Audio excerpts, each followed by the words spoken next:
Assalamualaikum warahmatullahi wabarakatuh. Nama saya Muhammad Fadlul Hafiz dari kelas 11 RPL 2. Pada video kali ini saya akan mempresentasikan salah satu proyek mata pelajaran pemrograman berorientasi objek, proyek monopoli. Yang proyeknya kita kerjakan secara berkelompok.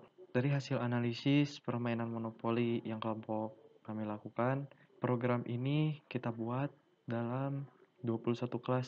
Untuk mempersingkat waktu, kita langsung saja masuk ke bagian programnya bagaimana dan nanti hasil dari learning seperti apa. Oke, kita tutup dulu kameranya biar programnya tidak terhalang.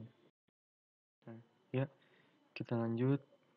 Yang pertama kita buka mulai dari kelas aset. Pada kelas ini fungsinya yaitu untuk menyimpan data aset user atau pemain yang terdiri dari tanah, bangunan apa yang sudah dibeli oleh player, serta uang yang dimiliki oleh player.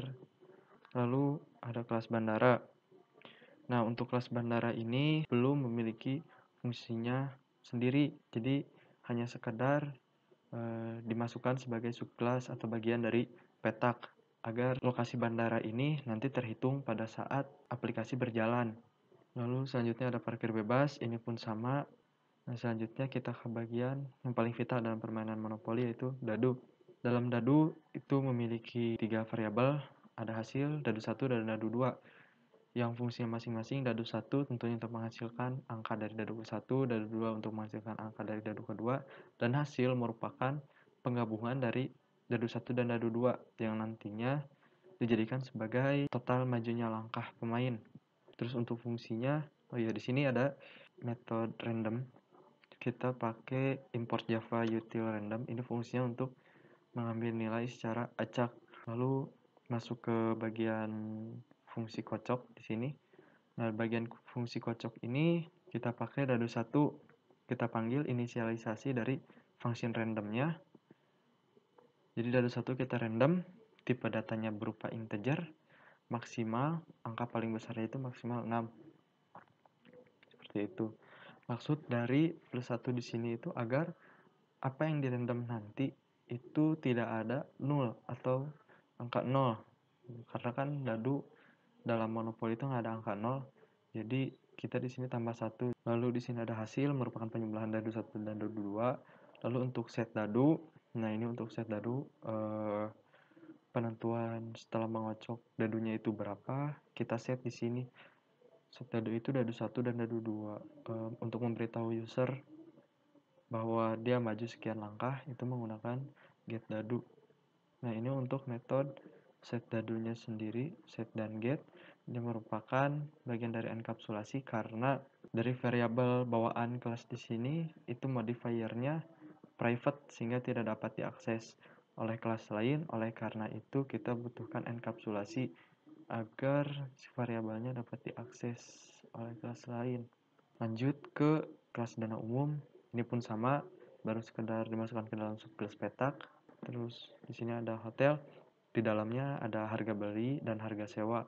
Harga beli kalau misalnya kita injek ingin beli tertera harganya. Kalau harga sewa itu lokasinya sudah dibeli lalu diinjak oleh orang lain, harga yang ditetapkan untuk dibayar oleh pemain lain itu berapa, itu kita tetapkan di harga sewa. Kesempatan komplek, di dalamnya ada kode komplek. Ini fungsinya untuk mengelompokkan petak-petak yang ada dalam papan monopoli.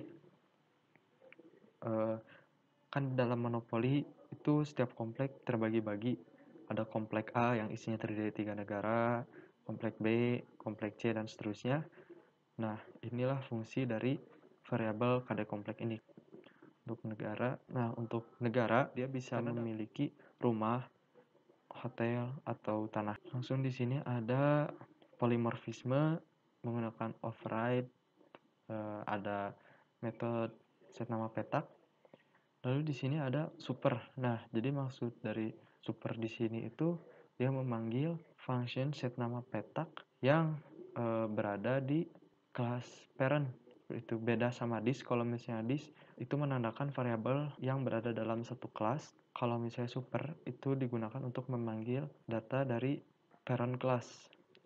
Masuk ke pajak, pajak pun sama. baru sekedar ditambahkan ke subclass petak. Nah, lalu ke bagian utama yaitu papan. Di sini dalam papan itu kita gunakan fungsi ArrayList. Jadi tidak menggunakan database sebagai penyimpanan data, akan tetapi kita gunakan ArrayList, di mana nanti petak, lokasi negara, kompleks, segala macam kita set lalu disimpan ke dalam ArrayList. Yang nama ArrayList-nya itu ini daftar petak. Lalu untuk penjara, ini untuk variabel yang kita gunakan itu ada bool dari ditahan, bayar, pilihan integer itu fungsinya untuk penginputan pilihan dalam menu. Lalu dadu, di sini dadu digunakan untuk pengkondisian apabila dia masuk penjara perlu mengambil angka dadu yang sama dalam kesempatan 3 kali. Ini kesempatan untuk menentukan kesempatan banyaknya memutar dadu.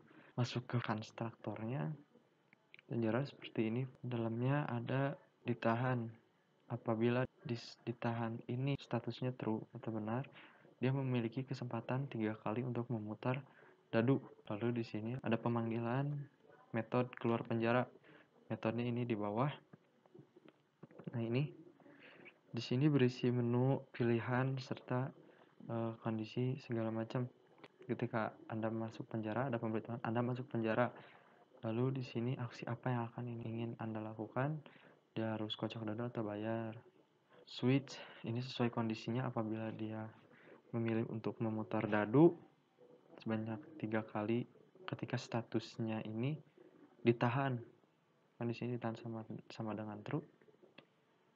Dadu sama dengan new dadu. Kita inisialisasi objek dadu, lalu kita beri kesempatan player untuk mengkocok dadu. Lalu ketika dadu 1 dan dadu 2 itu sama, maka kita rubah kondisinya yang tadinya ditahan sama dengan true menjadi ditahan sama dengan false.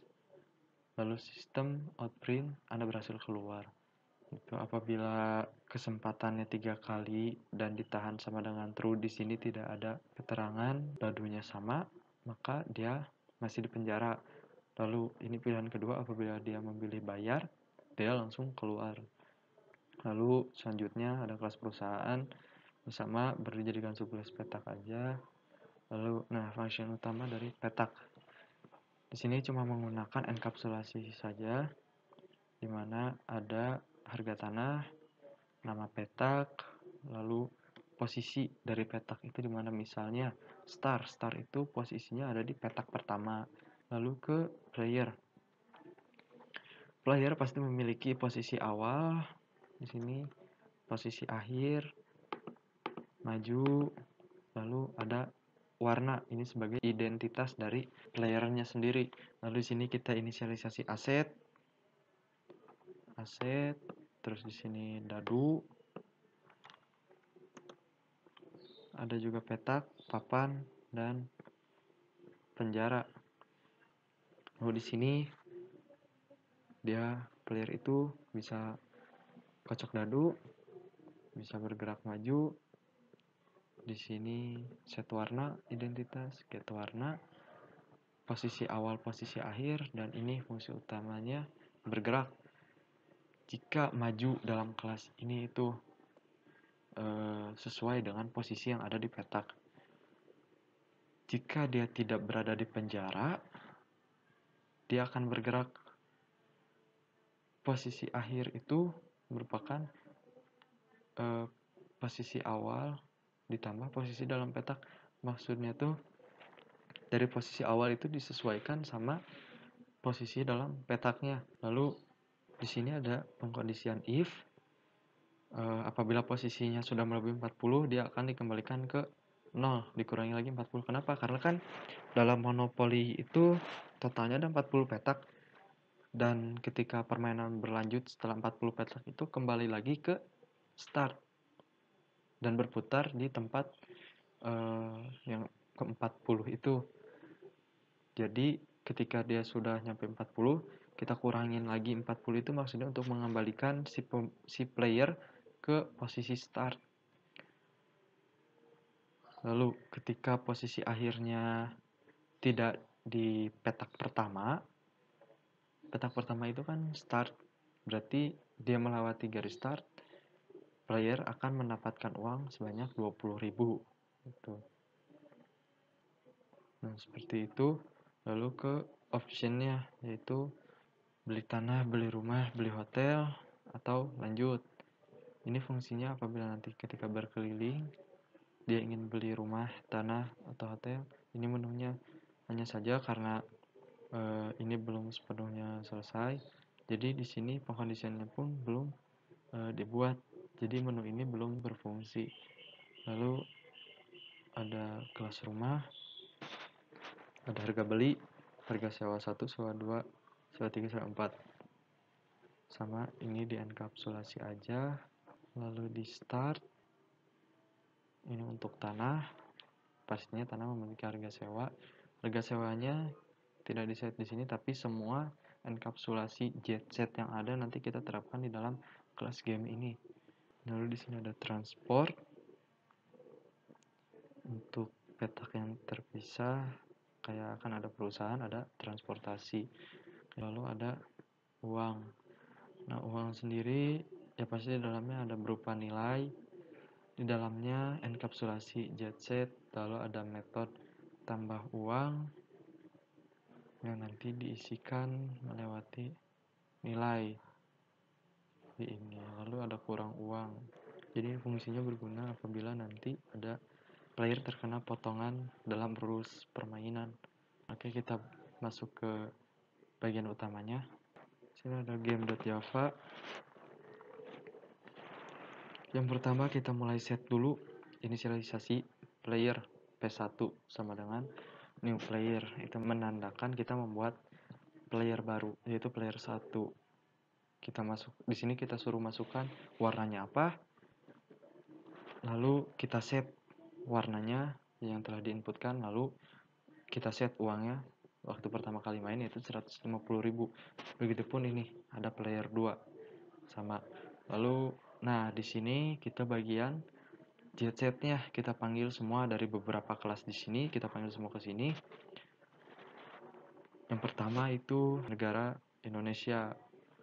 Kita set posisinya petak berapa, kode kompleknya A, harga tanah, harga sewa dan segala macam. Dana umum Malaysia sampai semua ke 40 petak. Sampai ke 40 petak. Selanjutnya kita masukkan ke dalam array list, karena data yang di sini baru sekedar kita set aja, baru kita masukkan ke kelasnya masing-masing, belum masuk ke dalam data array list yang ada di kelas papan. Oleh karena itu kita panggil papan, kita inisialisasi papannya di sini, lalu kita papan tambah petak apa aja nih, ada start Indonesia dan semuanya. Setelah masuk di array list, baru kita masuk ke pembagian menu yang nanti akan di output ke user tentang log permainan. Sudah memasukkan warna, di set uangnya, langsung nanti muncul menu ini.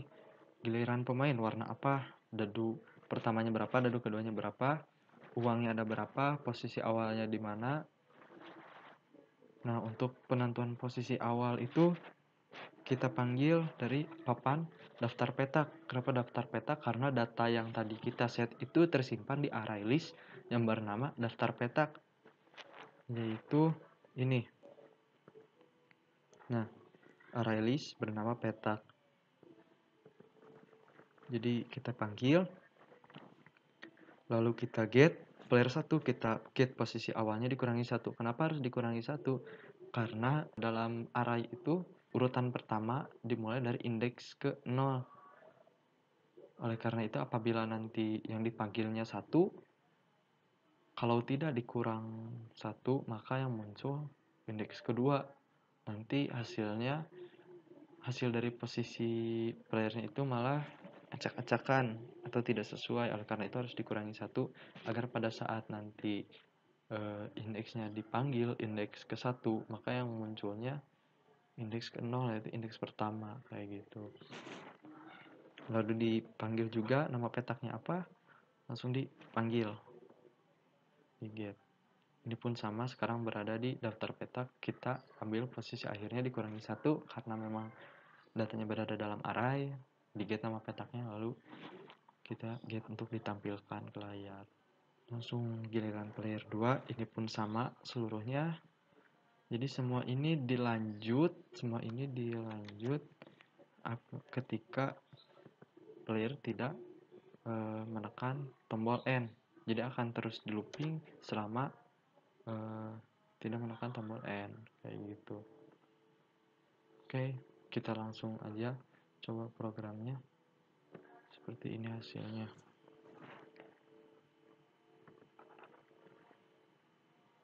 Nah, seperti ini hasilnya. Kita masukkan pemain 1 blue, pemain 2 red. Seperti ini. Dadu 1 6, dadu 2 1, uangnya default 150.000 start. Maju 6 langkah. Berada di Singapura. Lanjut. Ini kenapa 6 langkah tapi di sini Singapuranya 7? Karena kan pertamanya start itu petak ke 1 kan, berarti kita mulai dari 2, 3, 4, 5, 6, 7, 6 langkah berarti ada di petak ke 7, kayak gitu. Lanjut ya, sekarang giliran pemain merah, sama seperti ini dan seterusnya sampai ya. Jadi seperti itu hasil dari project monopoli kali ini. Mohon maaf atas segala kekurangannya. Wassalamualaikum warahmatullahi wabarakatuh.